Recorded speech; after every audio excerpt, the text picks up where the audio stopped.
Things finally starting to come around for Xavier. Big win at Marquette on Saturday. The biggest road win in Xavier history since the 1996 win over the number one Cincinnati Bearcats. And it came at a crucial time. Coming off that losing streak, they lost five out of six, and now they've won three straight.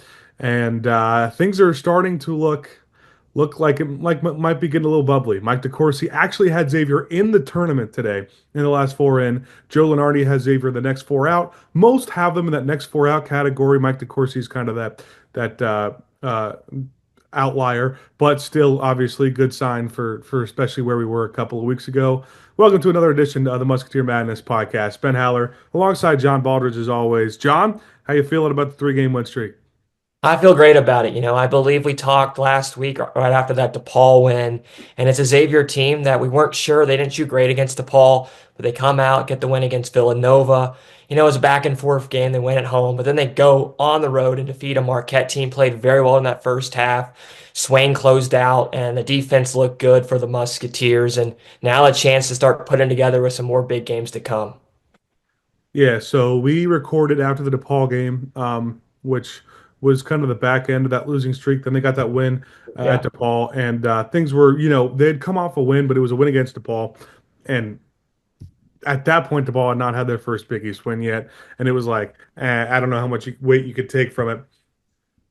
Fast forward to the Villanova game, and the first half of that Villanova game, and even more than the first half, maybe, it really felt like more of the same. It was like, all right, this team's just not putting up a ton of fight at home. They're not protecting their home court. Villanova came in and played a really good game for a while, and then Ryan Conwell happened. And that just may be the savior of the season. I think he had, what was it, 12 of the last 13 points for Yeah. Xavier to close out the game against Villanova down by three with about a minute and a half left. Hits an and one three to go up one. They get the ball back, hits another three to go up four. He had a couple of free throws to ice it there at the end as well. Truly the best performance in the college career of Ryan Conwell. And it came at Xavier when he's played at schools that are in the Missouri Valley Conference and in the American Conference. So that was pretty special to see. And then uh, Xavier was able to close it out on Tuesday against Villanova. Nova has been struggling a little bit. They picked up another loss at home to Georgetown over the weekend, but still, it's a quad two win, and it's something that got them going, obviously. Yeah, I felt like, I walked back into my apartment after that Villanova game and speaking to my buddies and my roommates. And, I was like, Ryan Conwell had a great game. And they're like, he had a great half. And he really did. He only Yeah. had, I think it was 6 points in that first half, but he came out, had 28 points in that second half. Finished the last 13 or 14, as you mentioned. And he went on that big 7-0 run. Hit back-to-back threes, got fouled on one.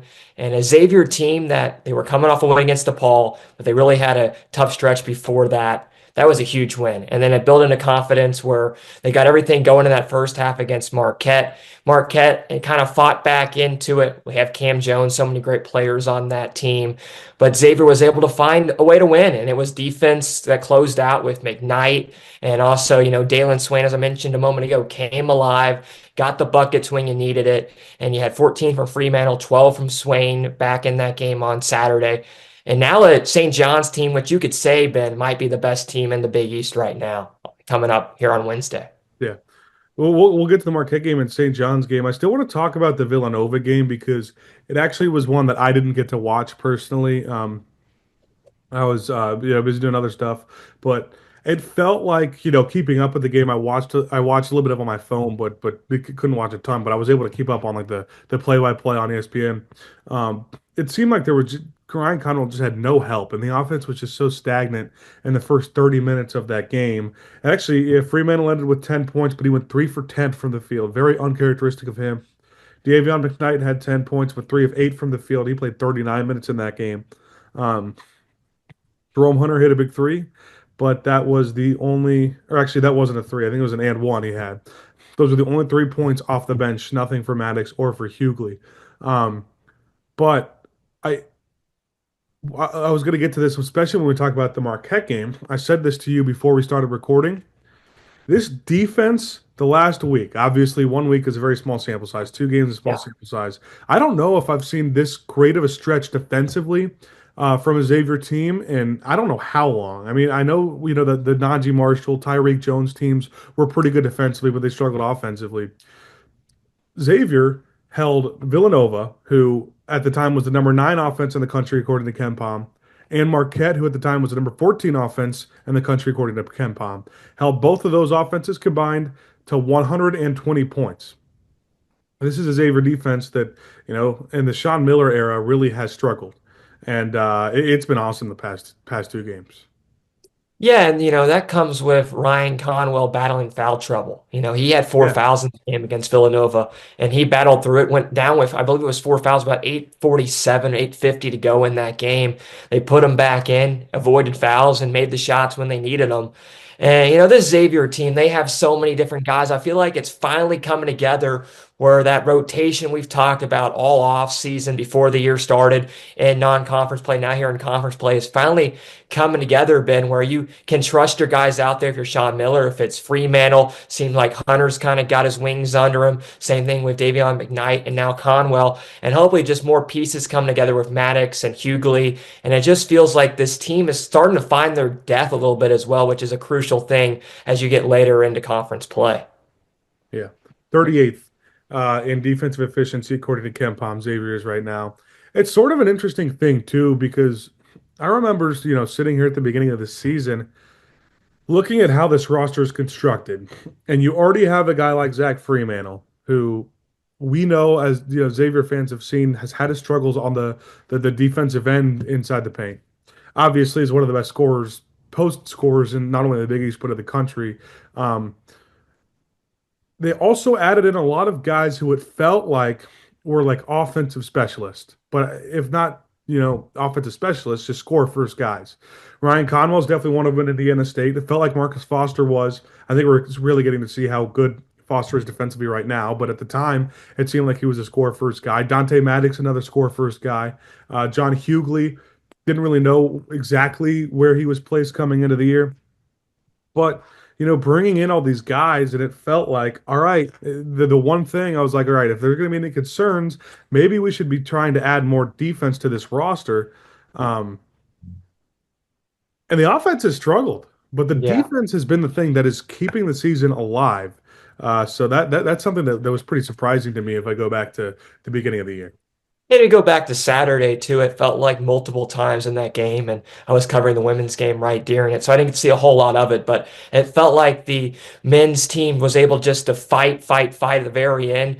To made the plays when it counted, especially late in that ball game when Marquette had a couple looks to take the lead, and Xavier was able to just enough to win the basketball game. And you can put that on McKnight. I know people talked about his defense on Saturday, the way Swain was able to get and penetrate to the hole and score some buckets, but it feels like this team is just finding its pieces right when you need it. Yeah, I wanted to get to the Saturday game because it was an interesting one, and it was one of the ones where, man, if this team has had all those close games that they've blown at the last minutes, they've come back to fight and stay in those games, and then turn the ball over twice in the last 4 minutes, like that's happened so many times this year. And then finally they get this big lead in a huge game, up 19. And then if they blow something like that, that was going to be the last straw for a lot of fans I know. And you just felt like that was going to happen. First half was awesome. I was kind of waiting for Xavier to cool down, and they didn't. It actually wasn't more of a great offensive first half. They scored 35 points in that first half, but they limited Marquette to 24 points. And it was like, all right, they're getting steals and they're forcing Marquette to miss 3 pointers, which Marquette does both of those. Does rarely ever does it do does They rarely ever do either of those things. Um, they're number 1 in the country, and however you want to say it, but they turn over the ball the least out of all 360 teams in the country. Xavier was able to, turn them over a lot, especially in that first half. Ended with 13 turnovers. I think 8 of those were in the first half, which is something that they average, I think, 8 per game, and they turned them over 8 times in the first half. So many guys to give credit for. Dalen Swain, obviously one of them. He had one steal, but the two biggest bright spots for me defensively, Davion McKnight, Marcus Foster, had three steals apiece. Dante Maddox had a couple in there as well. The guards played such great defense. Uh, Second half comes around, awesome start to the second half. Zach Freeman gets a nice bucket. Davion McKnight keeps pushing. He had that crazy pass from a seated position right in front of the sideline to Dalen Swain. Um, the offense was not great by any means on Saturday. And especially when you consider a lot of it was created by the defense, half court offense was really hard to come by. You look at it, Xavier shot 2 for 17 from three, and they beat the number seven team on the road. I mean, that's just pretty rare. I think a bright piece you mentioned as well is Marcus Foster, and he's kind of that underrated guy this year. We haven't spoke about him a whole lot on this podcast. It feels like his name's not really out there in the circle as much as you hear from Fremantle, or you hear we talk about Davion McKnight a lot, or it might be Dalen Swain. But Marcus Foster's been a key piece. He had 8 rebounds in that game on Saturday, and someone who, you need when the stretches that Xavier's had so far this year in these close games. And another bright example of it there. And I thought the way as well they kept Cam Jones in check. I listened to Shaka Smart after the game and thought Jones kind of really struggled. It was only 5 for 13 from the field, made 11 points. But Xavier really kept a guy who's destroyed him the last couple of years in Centos over at their place last year. But this time, he goes to Milwaukee and really keep one of the best guards in the country pretty much in check the whole game. Yeah, especially too because like you said, he's played some incredible games against Xavier in his career. 5 for 13 for the field. Also behind him, you look at their backcourt and you're like, all right, if Jones isn't having a good game, I need Stevie Mitchell to step up. Stevie Mitchell Yeah. had an even worse game. He went 2 for 11 and had 7 points. Um, Once again, I think it shows the depth of the backcourt defense. Um, the biggest thing in Xavier did defensively that really worked, and Shaka credited it is they switched everything. And one thing I've actually been really impressed with is Fremantle's ability to guard a guard. It's actually one of the things we talked about. I went to before the season. I went to one of the practices, got to sit in, and it seemed like the reps they were getting, Traore was still out there. Marcus Foster was doing a lot of Marcus Foster and Zach Freemantle were matched up on each other a lot. So Freemantle was getting experience guarding guards. Foster was getting experience guarding bigs. And I was really impressed with how Freemantle did against Foster and the couple practices that I went to.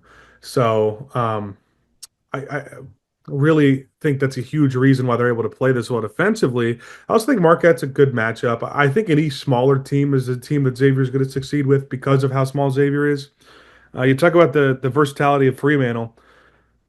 Even more could be said about Dalen Swain because we've seen him guard some bigs, but he moves like a guard. He's 6'8" guard pretty much. I think he's listed as a guard forward, maybe like the kind of G/F thing. But there are just so many, little things that have to go right for this defense to play as well as they have for the last couple of games, and they really have.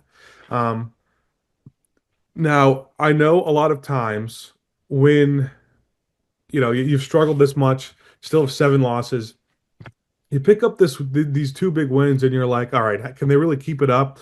I'll tell you, the only bright thing I will say about that, a lot of times, especially for Xavier, it's been okay. They just went off offensively in those last couple of games. They just shot really well. Probably not sustainable to shoot that well from the field offensively. But when the team is doing this with strictly defense, that's not something as fluky. That's something that they can do. Tuesdays or not Tuesday. Today is big. St. John's is, like you said, maybe the best team in the Big East. It's probably them or Marquette right now. I think both of them have a head above UConn. Um, but I don't think they're a better offensive team than Marquette is.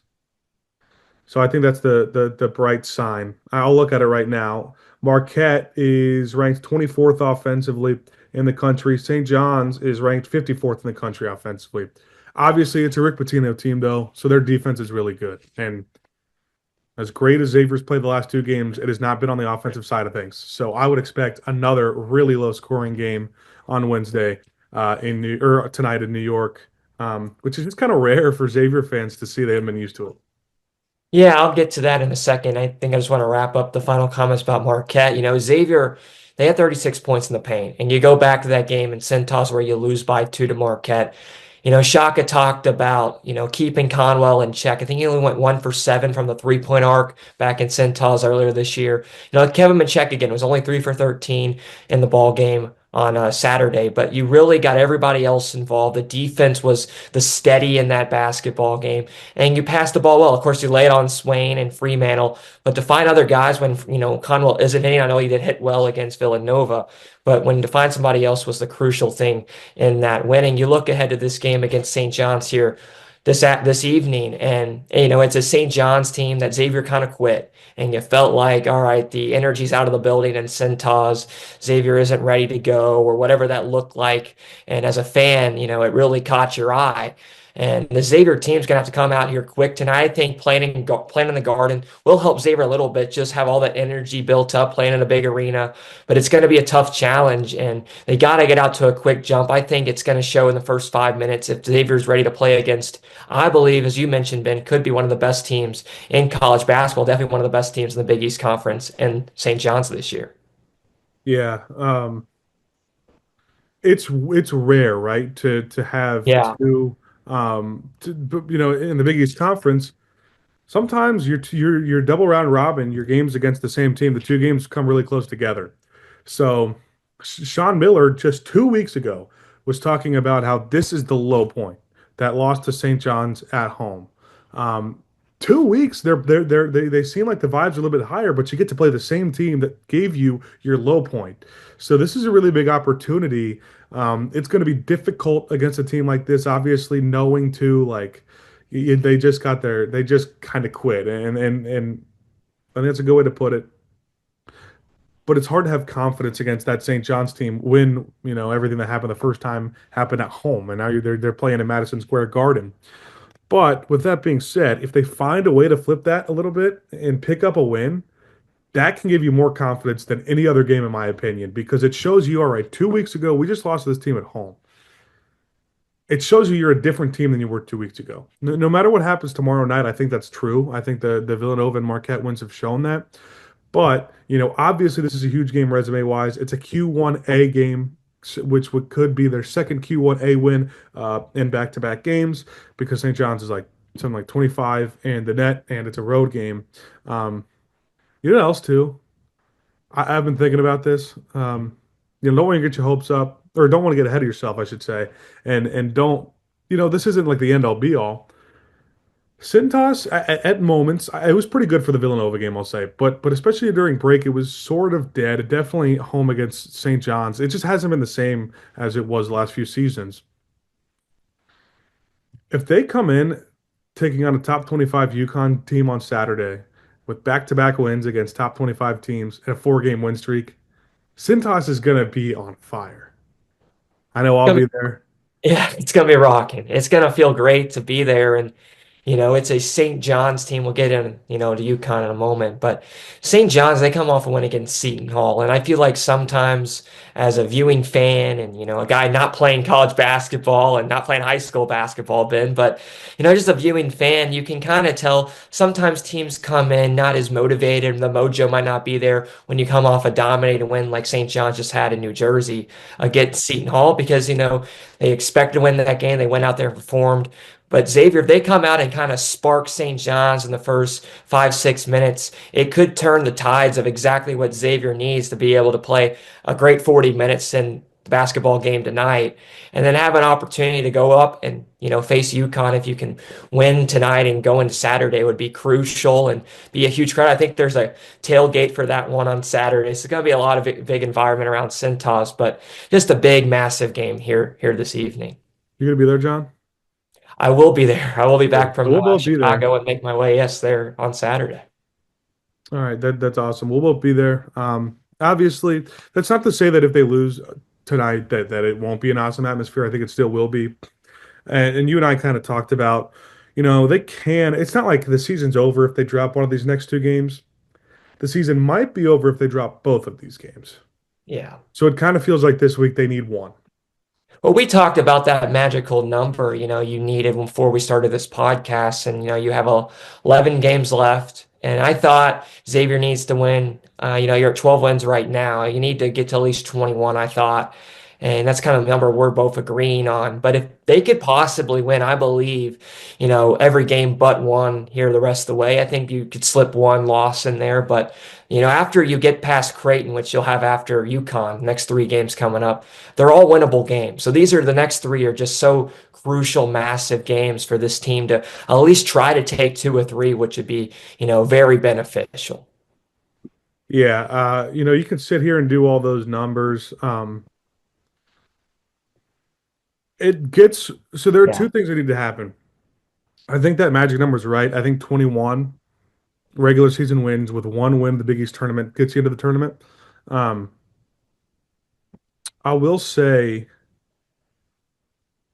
I also think they need quad one wins. That's the biggest thing. That's the only blemish on the resume right now for Xavier. They're 1-6 in quad one games. Marquette, though, obviously not just one quad one win, is a very good quad one win. I think they need at least three. The problem is, as of right now, they only have three left. So they need two more.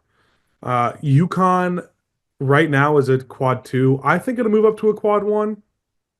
But again, it's going to be borderline all year. I don't know how much you want to rely on that. The other three quad one games they have left is tonight at St. John's, next Wednesday at Creighton, and a little bit further down the road in February at Villanova, which Villanova struggled. So you don't even know if that's going to stay quad one. It should, but not for sure.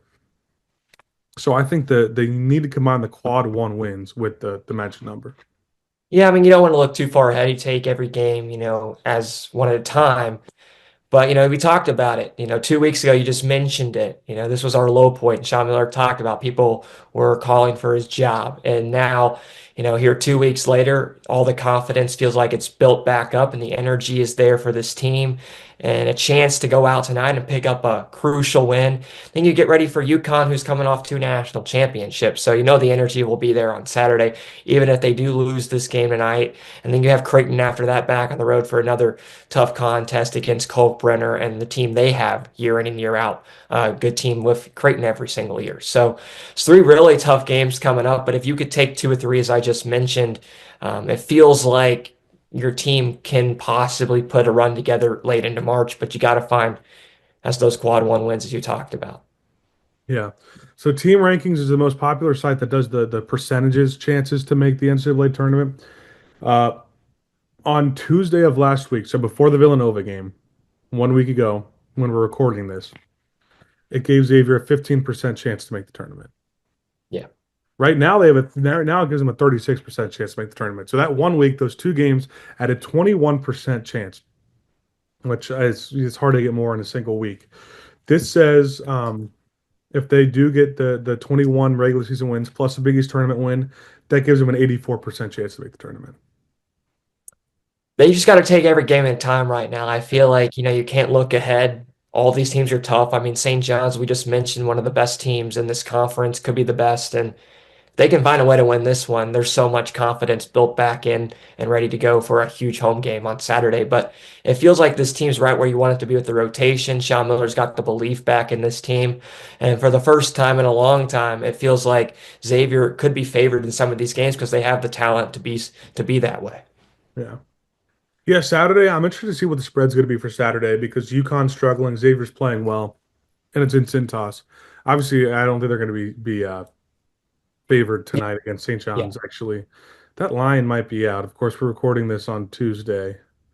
I'm not seeing a spread, but if you want to move a little bit forward, UConn's an interesting game too because they're somewhat sort of struggling recently. They lost at home to Creighton on Saturday, and then they had picked up a loss a couple weeks ago to Villanova.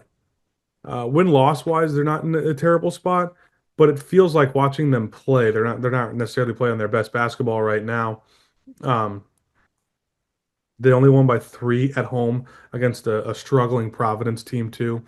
So you add that in there, and UConn has shown They did, actually not necessarily last year, but I will say 2 years ago they went through that stretch. Even though they won the national championship, they went through that stretch where they lost like 4 or 6 games. I mean, they are human, despite being one of the best programs in the country. And Cintas is just such a tough team to play, a tough place to play that who knows what happened. They're great coach and Dan Hurley and a great program they put together. You can't win back-to-back championships unless you have that. I do think they lost a lot of talent from their team last year. They still have a lot of great players, with Caravan and on that roster and a lot of new faces as well. But it feels like a UConn team that's a little down this year, Mhm. and it feels like Xavier can take that game. But it feels like this one tonight will be a lot to show you if they can be able to do that on Saturday. And I mean, Xavier took them to overtime without Yeah. Zach Freemantle at UConn. So And you were you down, know, what, 20-10 to start, and you come back and you fight your way back into it and it goes to OT, and you could have had it in regulation as well. Yeah. yeah. So obviously there are definitely some things to clean up if you are UConn. Another one of the big things is they don't have uh, McNeely right now. Yeah. Liam Yes. McNeely, their star freshman who had a great game against Xavier in Connecticut. He has been hurt. I'm not sure if he'll be able to available this weekend. Obviously, that's like 3 or 4 days away, so kind of too early to tell right now. But that could be big too. Yeah, and just go back to what we talked about to start this thing. I think Xavier's depth is where you want it to be. And, having so many guys available, and it feels like they're finding that rotation will be just a huge advantage as we move further into conference play and finish this regular season. But here we go. Big three games coming up, and it just feels like tonight will show you a lot for this Xavier team. All right, John. Both of us went 1 for 2 last week. We both got the Villanova game right, and both, you know, not in a Yeah. terrible way, got the Marquette game wrong. So let me see score predictions for. We'll start with St. John's tonight. Well, I got to change it up. I'm gonna go Xavier. I think they got the talent. Wow.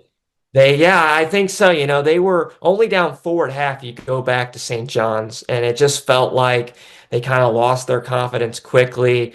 St. John's took it to them inside. I think they had around 40 plus points in the paint in that game. Xavier can be able to dominate the paint, kind of get Hunter and Freeman and Hughley involved down low and stop their interior attack from St. John's. They can win this basketball game. I'm going to go Xavier just because I feel like the confidence there. I feel like they have found that rotation. So I got Xavier. I'll give you 72-68 Musketeers. Wow. I think Xavier's playing great basketball, but I also think St. John's is playing great basketball right now. And I think just that home court advantage is going to give them the edge. I think it's another really low scoring game. I'm going to go 64-59, the Johnnies. And then back in Cintas on Saturday. How about it for UConn? Yeah, UConn, I think, as I mentioned a second ago, they're a little down this year. I thought the way that Xavier played with him the first time was an example of what they can do without Zach Freeman. To have him back is a plus, and Xavier at home gets a win. I don't believe St. John's, I don't believe UConn, has they've just a little down this year. So I got Xavier by 5 in that game, and I'll take it. Low scoring. I'll go 65-60. I actually think Saturday will be a little higher scoring. I think the energy in Cintas, Xavier's going to heat up a little bit, might let their foot off the gas naturally defensively. But I do think Xavier's going to take that game. Yeah, I just don't know how much I trust UConn right now and just the way Xavier's playing. I'm going to go 79-75 Xavier on Saturday. Well, then we got, different ideas and different scores, but we'll Yeah. see how it plays out. Yeah, we both picked chalk last week, so glad to change it up. Thanks everyone for tuning in to another edition of the Musketeer Madness podcast. Two huge ones coming up this week tonight at St. John's at 7 p.m. Not sure, probably on Fox Sports One. Didn't check that. And then Saturday, 8 o'clock p.m. prime time, National Fox against UConn. Make it to Cintas if you can. We'll have a little bit of coverage on the Musketeer Madness podcast Twitter.